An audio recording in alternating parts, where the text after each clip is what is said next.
Vamos a compartir en esta ocasión una pequeña exposición, presentación del pensamiento de Aristóteles vinculado a la concepción del saber en él y los diferentes tipos de ciencia que emanan de su perspectiva y que siguen siendo hoy muy relevantes, muy atractivas las perspectivas que él tiene, especialmente no solamente la configuración del conocimiento, sino también para hacernos pensar hoy por hoy realmente qué lugar ocupa el saber de la ciencia, qué tipo de ciencias, y también hacernos reflexionar en qué hemos cambiado quizás y tal vez qué resonancia puede tener el pensamiento de Aristóteles también para seguir reflexionando e indagando sobre la realidad actual del conocimiento científico y del conocimiento en general, del saber en general, de la apetencia al saber. Hay, hay dos frases que podríamos utilizar para comenzar. Una, desde luego, que es del propio Aristóteles y con la que comienza el libro primero de la metafísica. Todos los seres humanos desean por naturaleza saber. Esta suerte de tensión inherente al ser humano, no sé si la palabra innato sería adecuada, pero esta tensión, esta pulsión, esta eh, fuerza, ese conatus, para decirlo así en términos de Spinoza, que habría en el ser humano con respecto al conocimiento y esa búsqueda eh, ferviente por el saber. Y parecía ser que eso está inscripto, ¿no?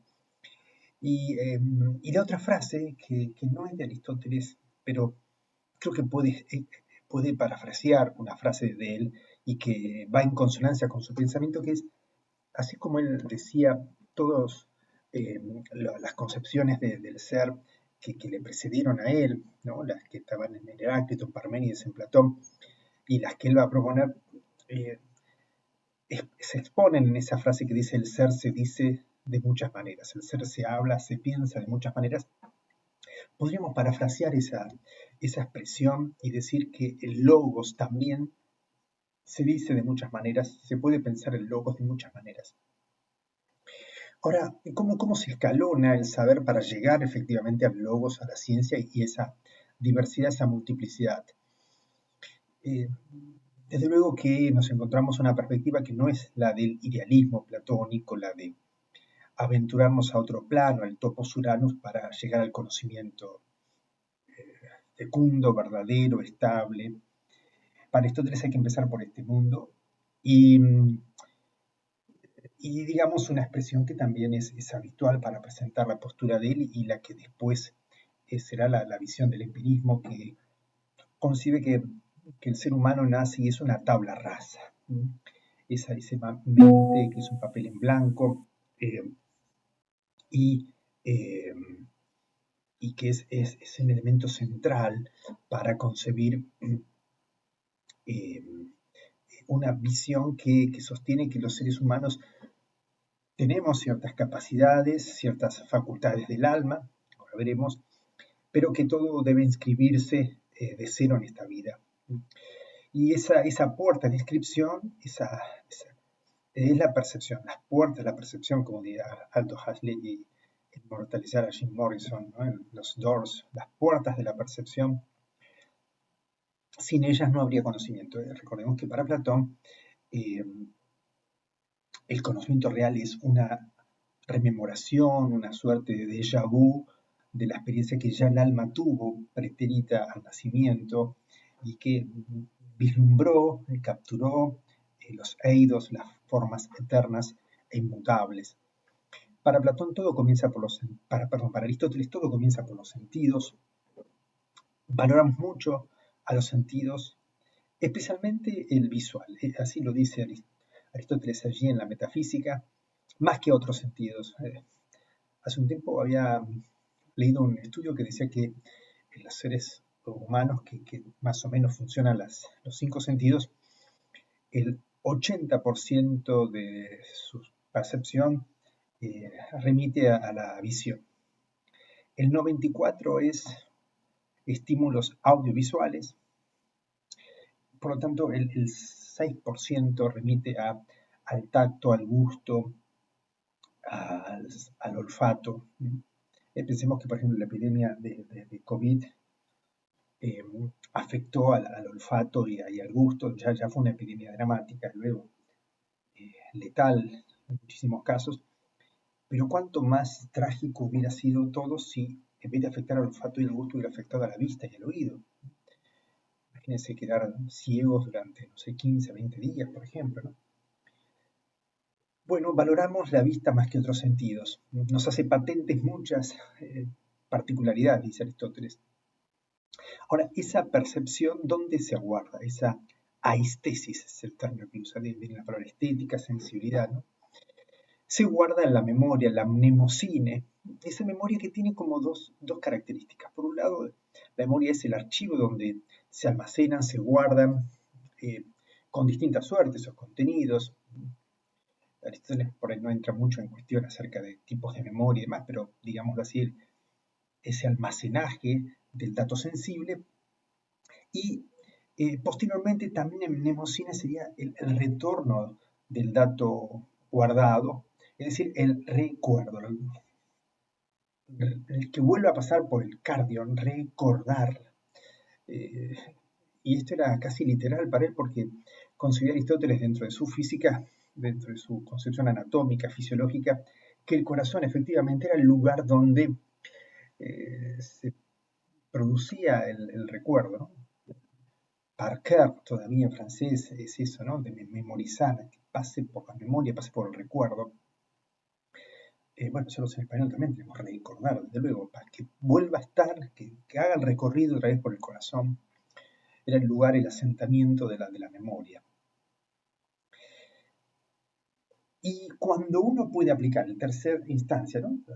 La estesis, sensibilidad, la mnemosine, la memoria, y la tercera instancia es la empiria, que es el territorio de la experiencia. Es decir, cuando aplicamos un dato de la memoria, la experiencia, eso lo llamamos un tipo de conocimiento, un conocimiento que no es un conocimiento meramente de la recepción, es un conocimiento de aplicación. Cuando aplicamos un dato de la memoria, ¿no? El ejemplo que da Aristóteles es si un medicamento curó a Sócrates y tal vez lo puede curar también a Calias, supongamos, ¿no? O si a alguien le duele la cabeza y toma una aspirina, puede ser que esa aspirina lo recordamos y lo aplicamos en la experiencia de que si a otra persona le duele la cabeza, le daremos una aspirina. Ese dato aplicado, ese saber de aplicación, pero es un saber de aplicación particular, en este caso, en ese caso, en aquel caso. Y aquí, en el cuarto paso, es donde se da el salto importante y fundamental que da origen a la ciencia. La ciencia no puede ser un saber de casos particulares. Recordemos el problema que tiene la inducción para generar conocimiento científico, es decir, saltar de caso en caso. ¿Y cuándo hacemos después un salto al universal, al principio general, a, a, a un saber que después permita desplegar deducciones? Digámoslo así, cada vez que soltamos algo y se cae, no debemos inferir cada vez que va a pasar.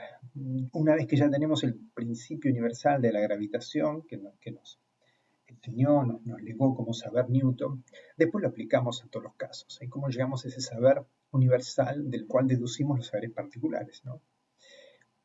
Pero mientras tanto, lidiamos con casos particulares y en todo caso, por memoria, pensamos que análogamente sucederá en un caso posterior similar algo eh, que tenga las características, las condiciones y la eficacia de una situación anterior. Ahora bien, este salto universal, a lo que Aristóteles llama ahí tecne, supone que no solamente hay un saber de qué es lo que hay que hacer allí, sino por qué hay que hacer eso. No es un saber del efecto que va a provocar, sino de la causa también. Porque supongamos que una mujer embarazada tiene dolor de cabeza, no se le recetaría una aspirina. Digamos que si nos manejamos por inducción, por casos particulares, por memorizar, que si a Juan le dolió la cabeza le dimos una aspirina y funcionó, y si a otra persona no embarazada le duele la cabeza, tomó una aspirina y le fue bien, esto no implica automáticamente que sea bueno, recetable una prescripción para una mujer embarazada. Ahora, ¿quién sabe ese universo de casos que ante el dolor de cabeza debe administrársele qué cosa? Bueno, un médico tendría un saber técnico, una técnica médica, una técnica que conoce las causas, conoce, por ejemplo, supongamos que la aspirina licúa la sangre, esto generaría algún tipo de problemática con respecto al embarazo, y no debería ser que se administre allí o otro medicamento. De modo tal entonces que ese saber universal que tendría el médico no es un saber de tipo experimental, experiencial, empírico, sino un saber de lo que él llama la técnica, es decir, un conocimiento universal de causas que luego se aplicarían en casos particulares. Desde luego que el que desarrolla la experiencia es el que hace el caso particular. El universal es el que tiene el saber universal, quizá no se dedica a la parte, digamos, meramente instrumental o la acción, ¿no? Puede ser que se dedique solamente al saber, ¿no? Por ejemplo, el caso que él dice, un maestro mayor de obra, un arquitecto, tiene un conocimiento general de una construcción, aunque no sea él el albañil, no es él que hace las tareas de los obreros. Ahora, si al obrero le preguntamos por qué no se cae una pared y por qué cada 5 hiladas de ladrillo pone 2 hierros de 6 u 8 milímetros, eh, tal vez dice simplemente, mira, hace 25 años que hago las cosas así y funciona, no se han caído. Bueno, si querés saber por qué no se caen y los principios, bueno, hay un ingeniero que estudió ciencia de materiales y estudió la resistencia y estudió las fuerzas que están implicadas allí, las fuerzas que por ahí tensionan de forma, no sé, horizontal y vertical. Habría que preguntar a un ingeniero. Él lo sabría. O al arquitecto que habrá estudiado eso y que, llegado el caso, incluso un arquitecto le pide a un ingeniero que haga también esa revisión y ese cálculo y de las características especiales, supongamos, de una columna para una construcción o el tipo de vigas, supongamos. El albañil lo sabe hacer, pero no sabría bien por qué lo hace. La expresión de Aristóteles dice que es como el fuego que quema sin saber por qué quema, ¿no? Como esa persona que hace algo y lo hace por hábito, pero no por un saber. Desde luego, el que tiene la técnica tiene que tomar las decisiones, tiene que ordenar, y es además el que puede enseñar, porque lo que hay que enseñar, lo digno de enseñar es el conocimiento de las causas. Y es lo que además, dice Aristóteles, es lo que más se aleja de las sensaciones, más se aleja de la percepción, de la inmediatez, ¿no? Del dato sensible, ¿no? Bueno, y aquí retomamos entonces esa otra frase que decíamos, que el logos a su modo también se dice de muchas maneras. En principio, este logos es tecne, opera como tecne. La palabra técnica quizá no sé si expresa mejor, del mejor modo lo que Aristóteles llamaría tecne en griego, pero son las palabras técnica, parece estar asociado a la transformación de la realidad. Para Aristóteles era el conocimiento de los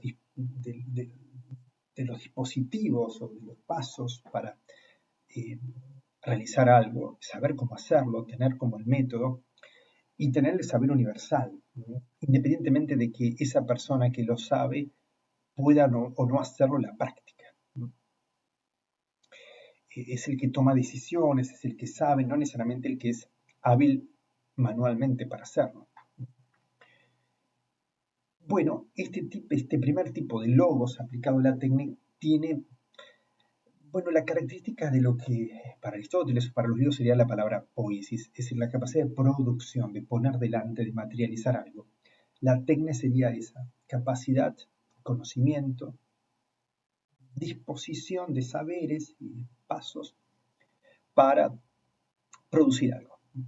¿Y qué es lo que se produce? Bueno, se produce una finalidad a través de ciertos medios, ¿no? Por ejemplo, el médico tiene un saber técnico, de técnica, y es un saber productivo, porque pone delante, produce, eso, poner delante, producir es llevar, delante, por ejemplo, la salud a través de ciertos medios. Alguien tiene una necesidad, la necesidad de salud porque está enfermo, el médico puede producir la salud a través de sus mecanismos. la aplicación de su saber. Desde luego que puede haber ciertas, hoy diríamos, técnicas que tal vez no aplica al médico, sino tal vez otras personas. Tal vez, supongamos, una persona tiene un problema traumatológico, tal vez el traumatólogo puede que no sea el cirujano traumatológico, es el traumatólogo primero, quizá. Puede ser que le indique fisioterapia o kinesiología o osteopatía, no sé, supongamos, ¿no? O que haga yoga o algo así.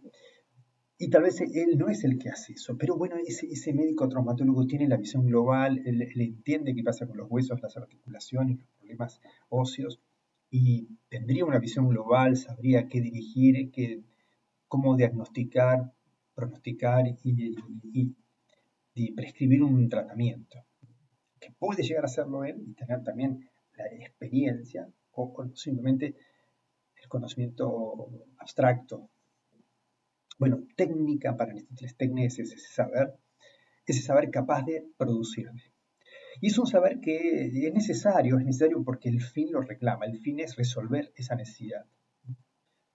Es decir, diríamos también que este tipo de ciencias, las ciencias productivas, ciencia productiva o conocimiento productivo técnico puede ser desde un zapatero que produce, digamos, un zapato, un mecánico de cualquier tipo, un mecánico de autos, tiene un saber técnico, conoce universales y los aplica.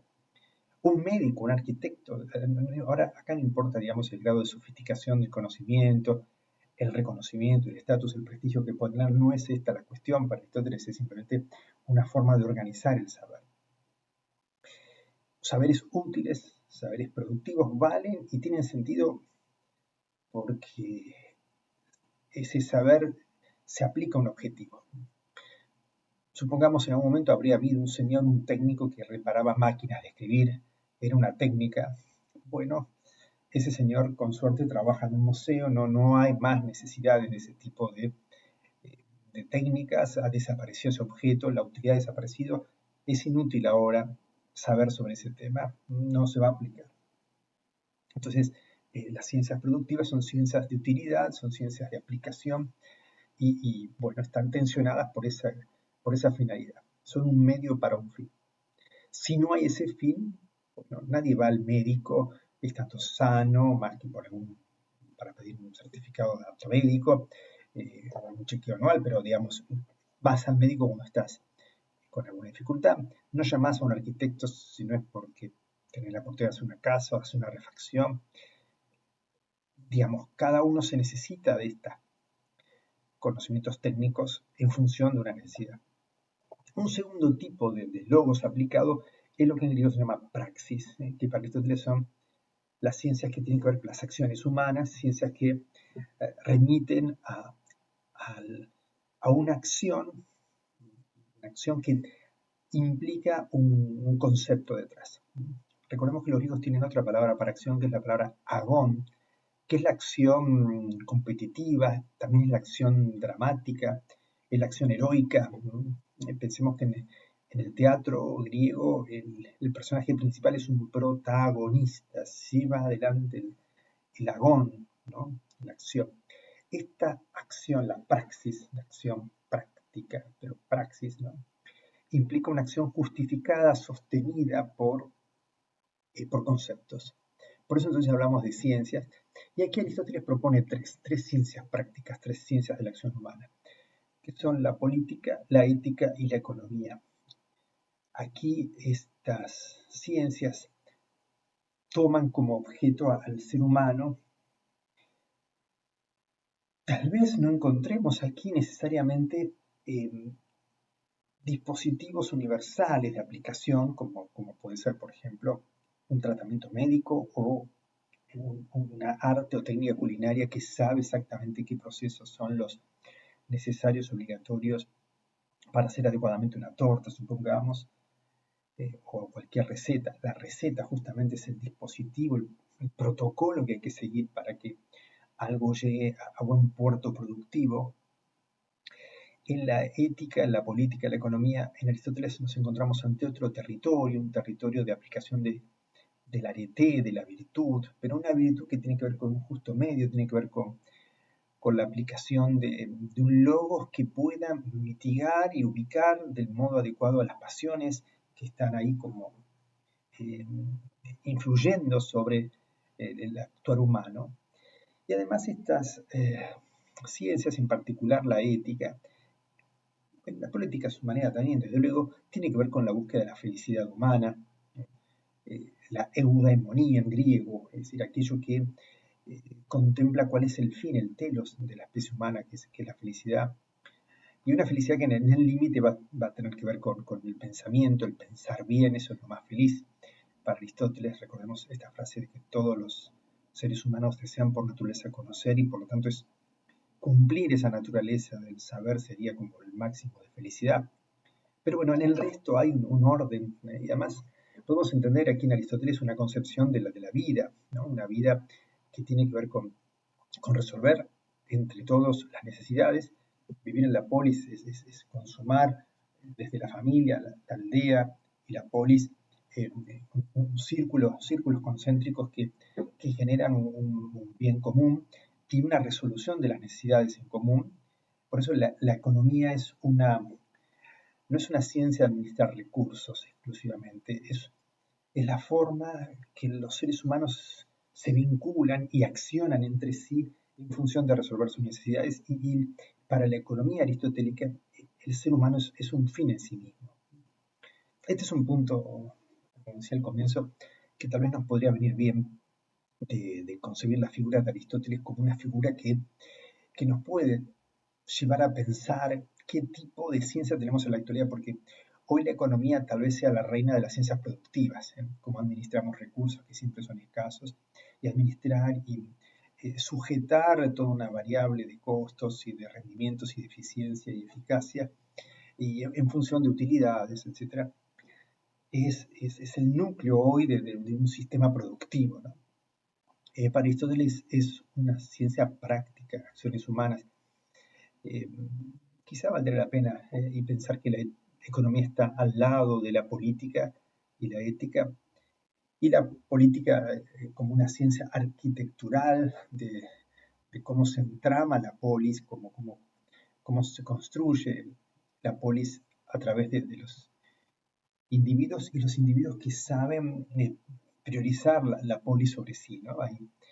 Esto coincidía en Platón y Aristóteles, que la política subordina la ética en el sentido del interés individual o la felicidad individual, no puede hacerse fuera de la polis y la polis debe de algún modo garantizar su supervivencia por encima del individuo, sus intereses, ¿no?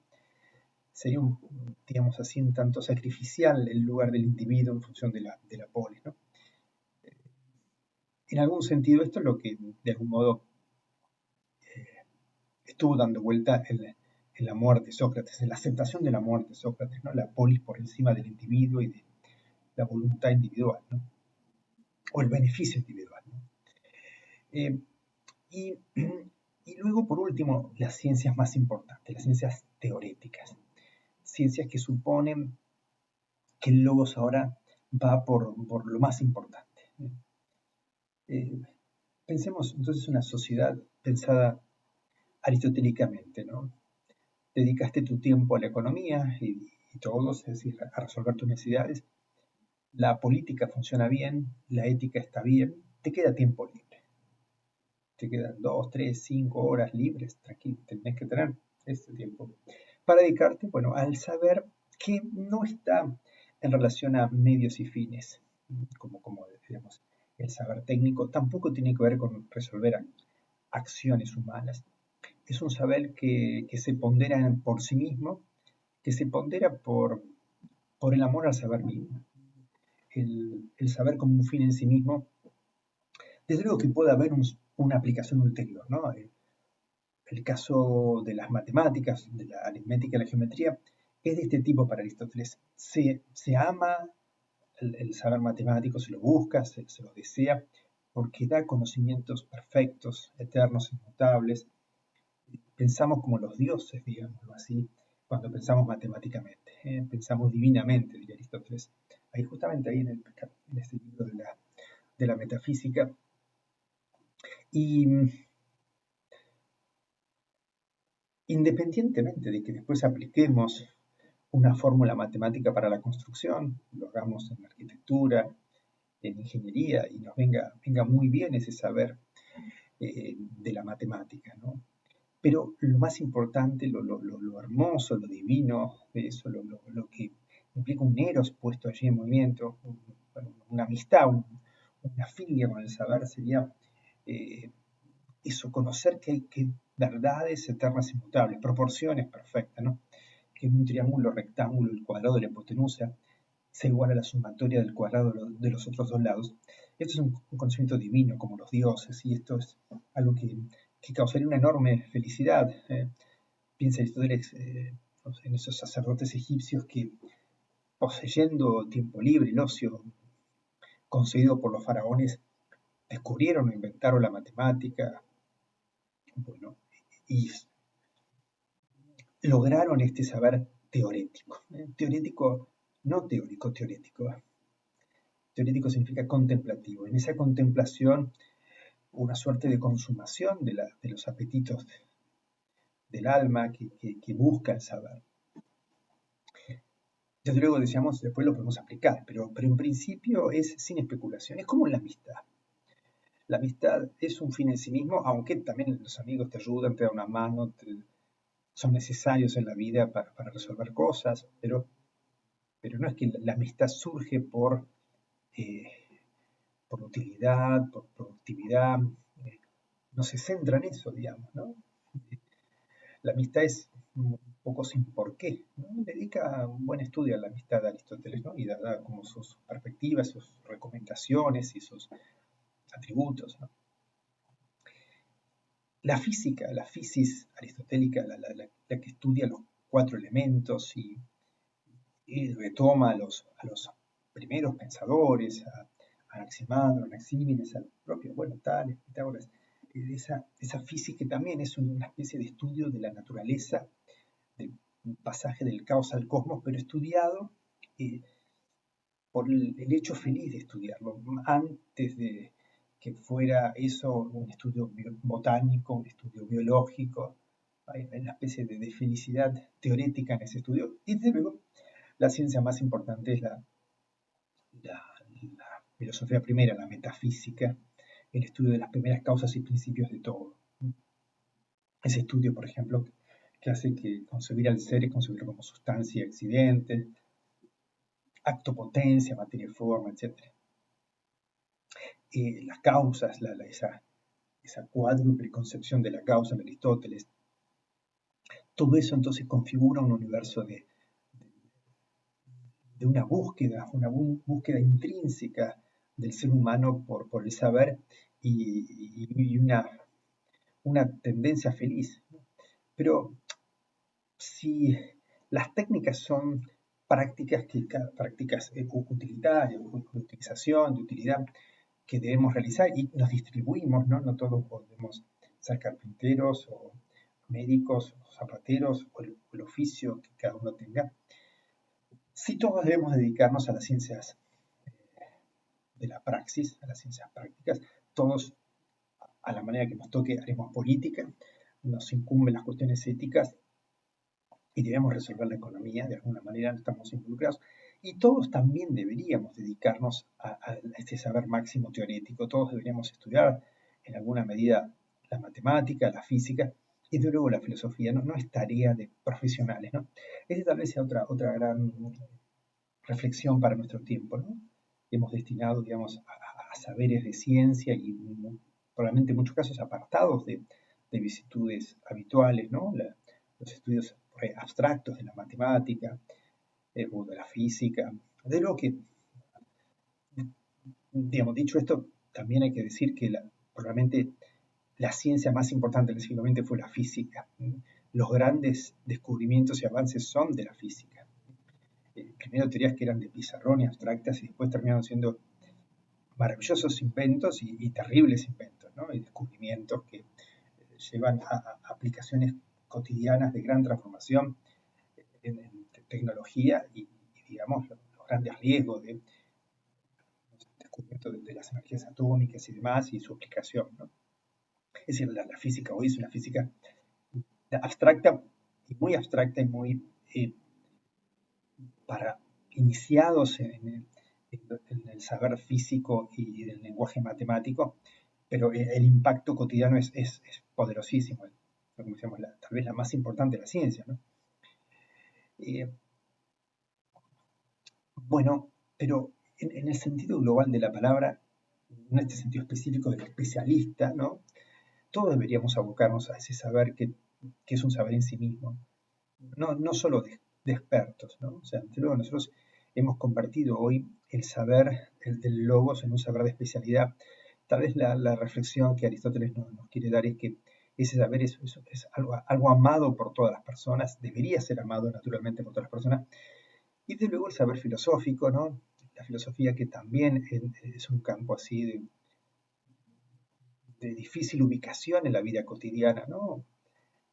Desde luego que hay muchísimas formas de pensar y pensar filosóficamente, y ese arraigo, esa búsqueda de acercarse un poco a las cuestiones cotidianas es permanente, pero no es solamente que el filósofo se acerca a la comunidad, desciende a los prisioneros encadenados a revelarle algo. Eh, Digamos como si ¿no? tuviera una tarea así de ir con una antorcha en la oscuridad, ¿no? Y no, todas las personas tienen que ser filosofía, todas las personas tienen que pensar, todas las personas piensan, ¿no? Y más allá de que lo hagan de una forma sistemática, orgánica, capaces de defender su postura, argumentar con precisión, etc. No, la filosofía debería ser un sistema de vida, ¿no? Esta es la propuesta de Aristóteles y en esto se entrama su teoría del conocimiento, un conocimiento que no remite a otro mundo, sí a la abstracción, pero no una abstracción que remite al mundo de las ideas, es una abstracción que remite a una capacidad de lograr universales, de lograr capturar la sustancia que es inteligible, no visible, de partir de los sentidos, y es muy importante esa secuencia, ¿no? Aistesis, mnemocine, empiria y la abstracción, la dianoia, la potencia de la técnica, de la praxis y del saber teorético.